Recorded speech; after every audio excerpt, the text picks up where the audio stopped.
Morning everyone.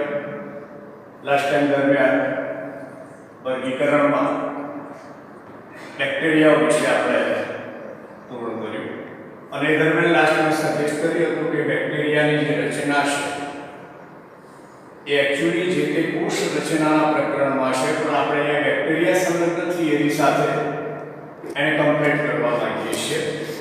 તો અત્યારે આપણે જોઈએ છીએ બેક્ટેરિયાની કોષ રચના। બેક્ટેરિયાની જે કોષ રચના છે એના માટે નોર્મલી અર્થ એવો પણ લઈ શકાય કે પ્રોકેરિયોટિક કોષની રચના। આ ટાઈપના કોષના એકદમ નોર્મલ કેરેક્ટર પણ પહેલા આપણે યાદ કરી લઈએ, જે ભણી ચૂક્યા છીએ કે આ જે કોષ રચના છે પ્રાથમિક કોષ રચના કહેવાય। આ કોષ રચનાની અંદર કોષ દીવાલ અન્ય પદાર્થોની બનેલી હોઈ શકે।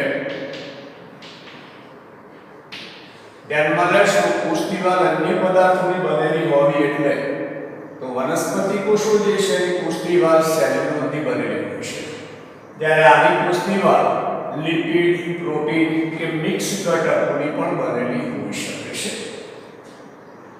આ સજીવોની અંદર કોષ કેન્દ્ર પ્રાથમિક કક્ષાનું હોય છે। શીખી ચૂક્યા છો, રિમાઇન્ડ કરી લેજો કે પ્રાથમિક કક્ષાનું કોષ કેન્દ્ર એટલે કોષ કેન્દ્રિકા, કોષ કેન્દ્ર પટલ અને રંગસૂત્રો વિકાસ પામેલા ન હોય। એના કોષની અંદર ડીએનએ ગૂંચળા સ્વરૂપે જોવા મળે છે। ઉચ્ચ કક્ષાના સજીવો હોય એમાં ડીએનએ રંગસૂત્રની અંદર ગોઠવાયેલું હોય, જ્યારે અહીંયા ગૂંચળા સ્વરૂપે ગોઠવાયેલું હોય છે ત્યારે ઘણા બેક્ટેરિયલ રંગસૂત્ર એવા શબ્દથી પણ ઓળખતા હોય છે। એમાં કોષાંગિકાઓ તરીકે રિબોઝોમ્સ નામની અંગિકા ડેવલપ થયેલી જોવા મળે છે, જે એવરેજ 60 થી 70 S કદ ધરાવે છે। ઉચ્ચ કક્ષાના કોષોની અંદર તમામ કોષાંગિકાઓ વિકાસ પામેલી હોય છે, જ્યારે આ કોષોની અંદર વિકાસ પામેલી કોષાંગિકા તરીકે રિબોઝોમ છે। ઉચ્ચ કક્ષાના કોષોમાં એનું કદ 70 થી 80 S, જ્યારે એનું કદ 60 થી 70 S। S નો મતલબ સ્વેરેબલ એકમ, જે રિબોઝોમ્સનું કદ માપતો એકમ છે। એટલે કોષાંગિકાઓ તરીકે રિબોઝોમ્સ જોવા મળે છે। અને આ જે કોષો છે એ કોષોને આપણે પ્રાથમિક અથવા આદિ કોષ તરીકે ઓળખાવી શકીએ। અલિંગી પ્રજનન દર્શાવતા હોય તો એક નોર્મલ વસ્તુ જોઈએ આપણે કે પ્રોકેરિયોટિક કોષોના સામાન્ય કેરેક્ટર। હવે આપણે કોષ રચનાની જ્યારે વાત કરીએ છીએ ત્યારે આદર્શ કોષ રચના સમજવા માટે આપણે એસ્ચેરિશિયા કોલાઈ નામના બેક્ટેરિયા વિશે માહિતી મેળવીશું। ઈ કોલાઈ તરીકે આપણે એને ઓળખીશું, એસ્ચેરિશિયા કોલાઈ। ધ્યાન દોરું છું તમારું ખ્યાલ તો હશે જ કે માનવના મોટા આંતરની અંદર રહેતા છે। માનવ સાથે એક પ્રકારનું સહજ હોય છે, માનવને અને એમને પરસ્પર લાભ મળતો હોય છે। તો આવા ઇકોલાઈ બેક્ટેરિયાની રચનાને આપણે જો નિહાળીએ તો સૌથી બહારની બાજુએ કોષ દીવાલ આવેલી છે।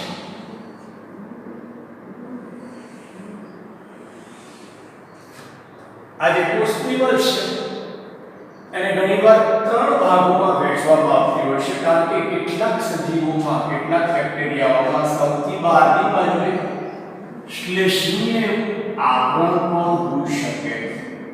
ઇન્ફ્લુએન્ઝા ના જે જીવાણુ છે એની અંદર એ જોવા મળી શકે છે। પછીનો ભાગ મુખ્ય કોષ દિવાલ છે અને એની નીચે તરફ આવેલું હોય છે કોષ રસ પટલ.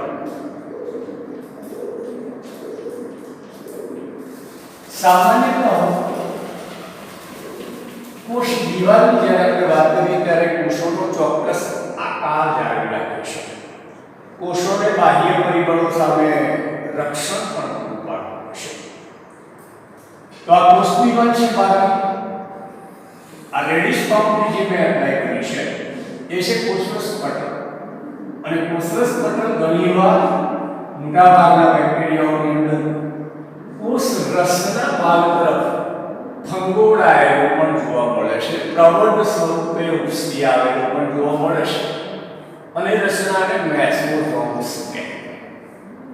એ ઉપરાંત એના કોષની અંદર આ પ્રમાણે સામૂહિક રીતે ગોઠવાયેલા રિબોઝોમ્સના ઘટકો જોવા મળે છે. એ ઉપરાંત કોષની વચ્ચેના ભાગે અથવા અન્યત્ર પડાવ ડીએનએ ગૂંચળું જોવા મળતું હોય છે. એ સિવાયનું જે હવે આ ભાગ વધ્યો એ બધું છે કોષ રસ.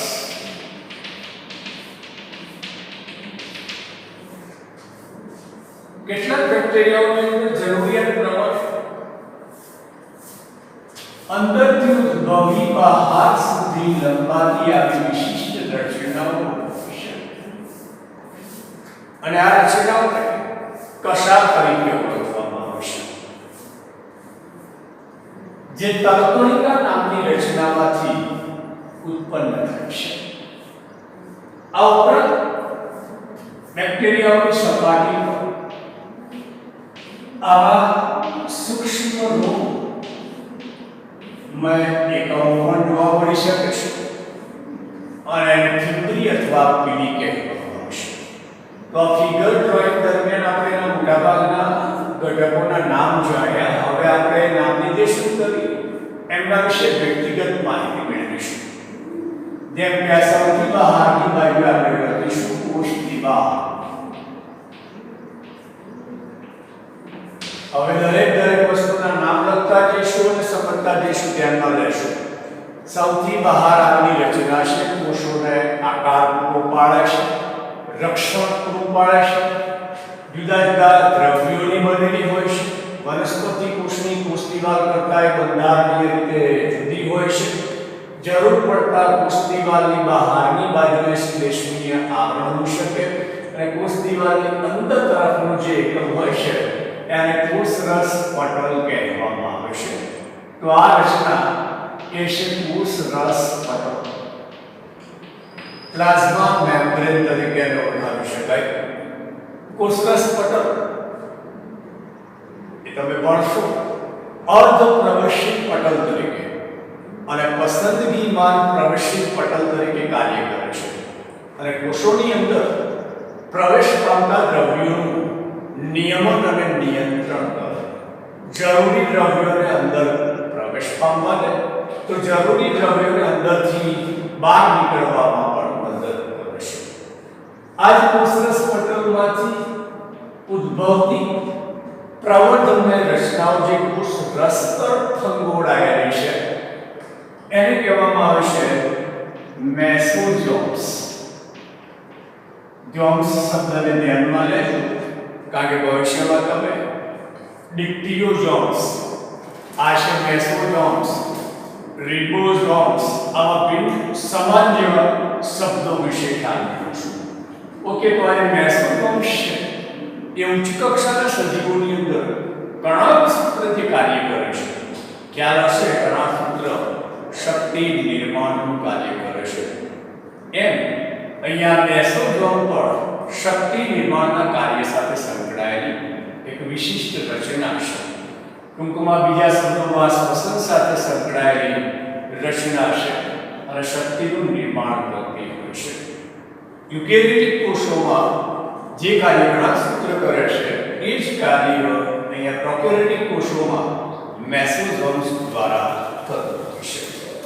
એ પછીનું આ પ્રવાહી માધ્યમ જે છે એને આપણે કહીશું કોષરસ. કોષરસ આધારક તરીકે પણ ઓળખે છે. કોષરસ શીખી ચૂક્યા છે આપણે. કોષાંગિકાઓ સિવાયનું પ્રવાહી માધ્યમ છે અને જૈવિક પ્રક્રિયાઓ કરવા માટેનું મુખ્ય માધ્યમ છે. એનું બંધારણ જુદા જુદા કોષોમાં જરૂરિયાત પ્રમાણે બદલાય. એ જે તે ટોપિક વખતે આપણે ડિટેલમાં જાણીશું. એના સાથે આજે આપણા છે રિબોઝોમ્સ કરીશું. રિબોઝોમ્સ કદ 60 થી 70 વિકાસ પામેલી એકમાત્ર કોષાંગિકા કહી શકાય અને એનું મેઇન કાર્ય પ્રોટીન સર્જન સાથે સંકળાયેલું હશે. આ ઉપરાંત એની અંદર વણશું કે આરઆરએનએ સંકળાયેલું હશે અને એની ઉપર એમઆરએનએ સ્થાન પામી પ્રોટીન નિર્માણ સાથે સંકળાયેલી કોષાંગિકા છે રિબોઝોમ્સ.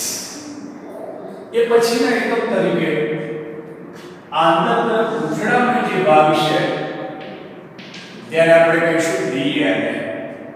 પૂર્ણ નામ ખ્યાલ જ હશે, ડીઓક્સી રિબોઝ ન્યુક્લિક એસિડ. તે એક પ્રકારનું આનુવંશિક દ્રવ્ય છે. લક્ષણોનું વહન કરનાર દ્રવ્ય છે. સ્વયંજનનનો ગુણ ધરાવે છે, જેથી પોતાની સંખ્યામાં વધારો કરી શકે છે અને એમાંથી જરૂરિયાત પ્રમાણેના વિવિધ આરએનએનું પણ નિર્માણ થતું હોય છે. બીજા શબ્દોમાં આને પ્રાથમિક અથવા આદિ કોષ કેન્દ્ર કહેવાય અથવા ઘણા એને કહેશે બેક્ટેરિયલ રંગસૂત્ર ન્યુક્લિયોઇડ્સ તરીકે પણ એમને ઓળખવામાં આવે છે. ડીએનએ છોડતા હવે જે રચનાઓ છે એમાંની આ રચના એને આપણે કહીશું કશા. બેક્ટેરિયાઓની સામાન્ય રચના વખતે જ આપણે જોયું કે ઘણા બેક્ટેરિયામાં એક કશા આવેલી હોય છે, ઘણામાં એક કરતાં વધુ કશા આવેલી હોય.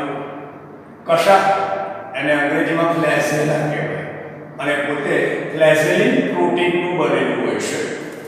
ફ્લેજેલિન પ્રોટીનની બનેલી રચના છે. આ રચના પ્રચલનમાં પણ મદદરૂપ થતી હોય છે. એ ઉપરાંત ક્યાંક ખોરાક ગ્રહણ કાર્ય કરવા માટે પણ મદદરૂપ થતી હોય છે. તલસ્થ કણિકા અથવા તલ કણિકામાંથી એનું નિર્માણ થતું હોય છે. એને છોડતા આ રચનાને આપણે કહીશું ફિબ્રિલ અથવા એને પીલી તરીકે પણ ઓળખવામાં આવે છે, જે સૂક્ષ્મ રોગમય રચનાઓ છે. આ રચનાના કાર્ય તરીકે જો વિચારીએ, વાયરસ જેવા જે સજીવો છે શીખી ચૂક્યા છે આપણે, માત્ર ગ્રામેટિકલ નજરમાંથી પસાર કરો કે આ બેક્ટેરિયા છે અને એની ઉપર વાયરસ સ્થાપિત થતો હોય છે પોતાના ઉચ્ચતંતુઓની મદદથી. તો એ વાયરસ ફિબ્રિલ કે પીળીના સ્થાને સ્થાન જમાવે છે અને પછી એ પોતાના ડીએનએને આ યજમાન કોષની અંદર પ્રવેશ કરાવતો હોય છે. તો ફિબ્રિલ એ રીતે સંકળાયેલી છે. ઉપરાંત જ્યારે બેક્ટેરિયાની અંદર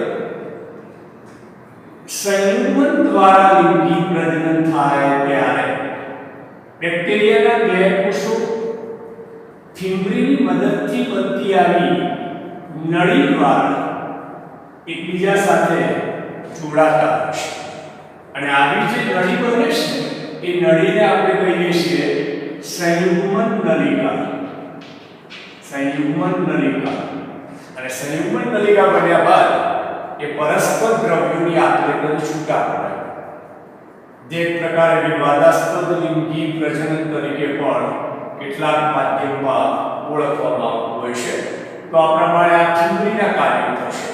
તો આ કોષીય રચના ધ્યાનમાં હોવી ખૂબ જરૂરી છે. હવે બેક્ટેરિયા ઓવર કર્યા બાદ આપણે ફૂગ વિશે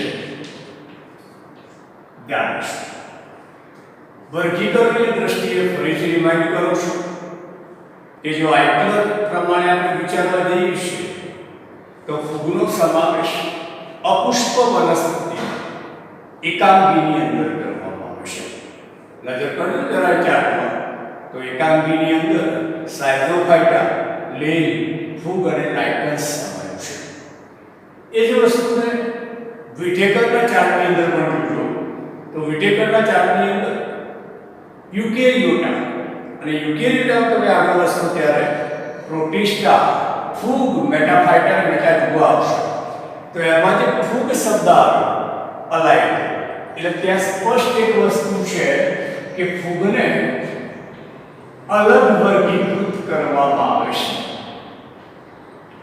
વનસ્પતિ હોવા છતાં એને વનસ્પતિમાં મૂકી શકાતી નથી કારણ કે એની કેટલીક રચનાઓ એવી છે કે જેથી એને સ્પેશિયલ અલગ મૂકવામાં આવે છે. ઘણી વખત ઘણા એને પૂછતા હોય છે કે ફૂગને પ્રોટિસ્ટાથી અલગ સમાવવામાં આવે છે, સમજાવો. કારણ સ્વરૂપે પણ પૂછાય. તો એને અલગ વર્ગીકૃત કરવામાં આવશે. એના પાછળ આપણે એના લક્ષણોનો અભ્યાસ કરવો જરૂરી છે. ફૂગના નોમિનલ ઉદાહરણો તમે જાણો છો. એકાદ બે સેમ્પલ આપણે યાદ કરીએ તો એના ઉદાહરણો તરીકે મ્યુકોર છે, ઈસ્ટ છે, મશરૂમ છે, ઘણા બધા છે. આપણું ફૂગ વિશેનું જ્ઞાન, આપણું વિજ્ઞાન છે ફંજીઓલોજી, ફૂગશાસ્ત્ર જેને કહેવાય. તો આ બધી ફૂગને શા માટે અન્ય વનસ્પતિથી અલગ મૂકવામાં આવે છે તેના કેરેક્ટર ઉપર આપણે નજર કરવાની થશે. હાલ જેવું ચલાવવું છે ફૂગના કોમન કેરેક્ટર છે કારણ કે બુકની અંદર ત્યાર પછીના વર્ગો અલગ અલગ રીતે આપવામાં આવે છે. આપણે સ્વતંત્ર અભ્યાસ કરીશું ત્યારે જાણીશું. કોમન કેરેક્ટર તરીકે જો વિચારવામાં આવે છે તો ફૂગ રચનાની દૃષ્ટિએ સરળ એકકોષી અથવા તો સરળ બહુકોષીય છે. સરળ એકકોષીય અથવા સરળ બહુકોષીય. સમજીએ કઈ રીતે તો સરળ એકકોષીયનું આદર્શ ઉદાહરણ છે ઈસ્ટ જેવી ફૂગ. તમે જાણો છો કે ઈસ્ટ એ આ પ્રકારે એક કોષીય એક કોષ કેન્દ્રી રચના ધરાવતી હોય છે. પણ એના સિવાય ફૂગોની વાત કરીએ કે દાખલા તરીકે આપણે મ્યુકોર વિશે વિચારીએ તો મ્યુકોરની રચના આ ટાઈપની જોવા મળે છે. આવા અસંખ્ય એકમો એકબીજા સાથે કનેક્ટિવિટી ધરાવતા હોઈ શકે છે. એની કે મશરૂમ જેને આપણે બિલાડીનું ટોપ કહીએ છીએ એ એપ્રોક્સિમેટ આ ટાઈપની રચના ધરાવતો હોય છે. તો આ જે ફૂગ છે એને આપણે કહી શકીએ સરળ એકકોષીય ફૂગ. જ્યારે આ ટાઈપની ફૂગ છે એને કહી શકીએ સરળ બહુકોષીય ફૂગ. એટલે રચનાની દૃષ્ટિએ બેમાંથી એક વિષય વસ્તુ એના માટે શક્ય છે. ફૂગ અન્ય વનસ્પતિથી અલગ પડી આવે છે એનું મુખ્ય કારણ છે કે એની જે કોષ દિવાલ છે એ કોષ દિવાલ ફંગસ અથવા ફૂગ કાષ્ઠ અથવા સેલ્યુલોઝ મિશ્રિત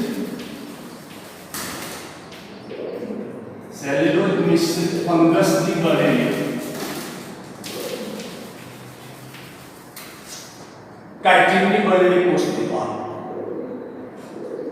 સામાન્ય નજર કરો તો વનસ્પતિ કોષ જો હોય તો એની કોષ દિવાલ સેલ્યુલોઝની બનેલી હોય છે. જ્યારે આ કોષ દિવાલની દ્રષ્ટિએ અન્ય વનસ્પતિથી જુદી પડી આવશે.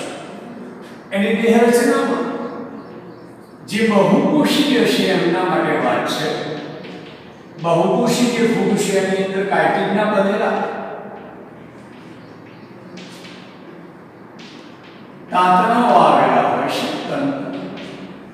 અને આવા તંતુઓને કહેવામાં આવે છે કવક તંતુ. દાખલા તરીકે તમે મ્યુકોરની અંદર જે મેં નીચે તરફ દોર્યું છે જોઈ શકો છો. બિલાડીના ટોપમાં પણ નીચે તરફ હોય તે કવક તંતુઓ છે. અને આવા કવક તંતુઓ એકબીજા સાથે જોડાય, સંકલન કરે, એને પરિણામે કવક ઝાડ નામની રચના તૈયાર થતી હોય છે. અને આવી રચના વનસ્પતિની અંદર આપણે જોઈ શકતા નથી. ઇવન કેટલીક ફૂગ એવી છે કે જેમના કોષોની અંદર મુક્ત કોષ કેન્દ્રીય રચનાઓ પણ જોવા મળી શકે. એટલે કોષ કેન્દ્રનું પ્રમાણ કોષોની અંદર વધારે હોય એવું પણ જોયું છે. ખોરાકનું સંચય ગ્લાયકોજન મેદબિંદુ સ્વરૂપે, રિમેમ્બર વેલ કે આ લક્ષણ પ્રાણી કોષનું છે. એ ઘણીવાર પરીક્ષાની અંદર મૂકી શકાય કે પ્રાણી સામે લક્ષણ ધરાવતી વનસ્પતિનું નામ આપો. તે વનસ્પતિ તરીકે ફૂગ, કારણ કે સામાન્ય રીતે વનસ્પતિ કોષો હોય એની અંદર ખોરાકનો સંચય સ્ટાર્ચ સ્વરૂપે થાય, જ્યારે આ કોષોની અંદર ખોરાકનો સંચય ગ્લાયકોજન અને મેદબિંદુ સ્વરૂપે થાય છે. મોટી બાજુઓ ધરાવતા ચપટા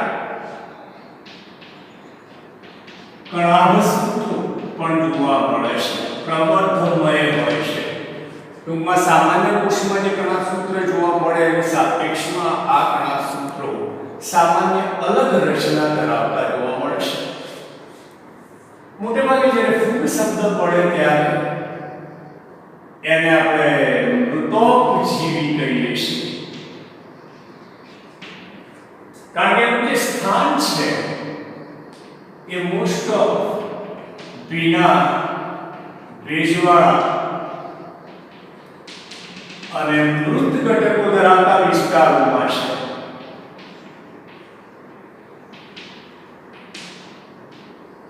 મૃત ઘટકો ધરાવતા વિસ્તાર એટલે સામાન્ય ભાષામાં આપણે કહીએ તો ક્યાંક સડી ગયેલા લાકડાઓ પડ્યા હોય તેના ઉપર પણ ફૂગ ઉગી નીકળે છે, ક્યાંક ઉકરડાઓ હોય તો એના ઉપર પણ ફૂગ ઉગી નીકળે છે, ક્યારેક મૃતદેહો ઉપર પણ ફૂગ જમાવટ થઈ શકે છે. એની અંદર નીલકણોનો અભાવ હોય છે, અને નીલકણો નથી એટલા માટે એ પોતાનો ખોરાક જાતે બનાવી શકતી નથી, અને ખોરાક જાતે ન બનાવતી હોવાથી એ મૃત ઘટકોમાંથી ખોરાક પ્રાપ્ત કરતી હોય છે. એની બીજી આગળ વિશેષતા છે કે એની અંદર અંતઃકોષ કેન્દ્રી સૂત્રી ભાજન જોવા મળે છે.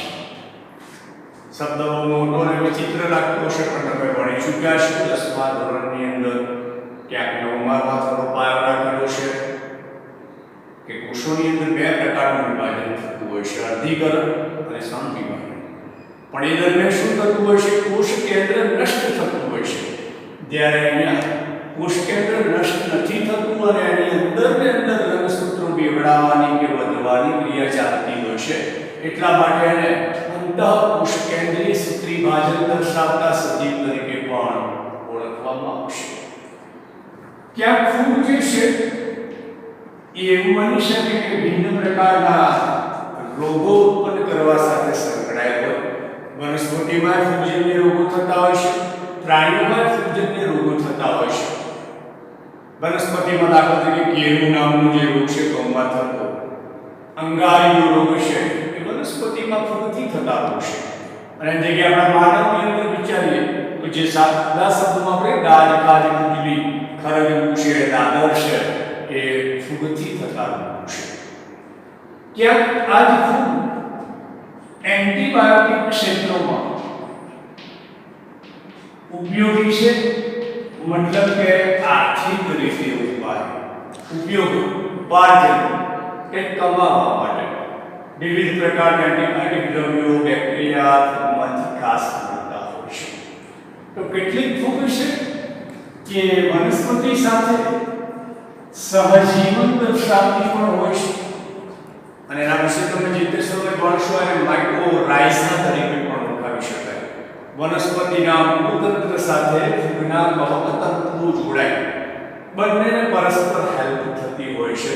તો કેટલીક ફૂગ સહજીવન તરીકે પણ જીવન ગુજારે છે અને લાભદાયી બનતી હોય છે. તો એક કોમન કેરેક્ટર છે ફૂગ માટેના. અને લાસ્ટ પોઈન્ટ આપણે લઈએ તો ફૂગની અંદર જે પ્રજનન છે એ પ્રજનન અલિંગી પ્રકારનું પણ થઈ શકે છે અને કઈ અંશે લિંગી પ્રકારનું, જેના વિશે આપણે વ્યક્તિગત વર્ગોની અંદર અભ્યાસ કરીશું.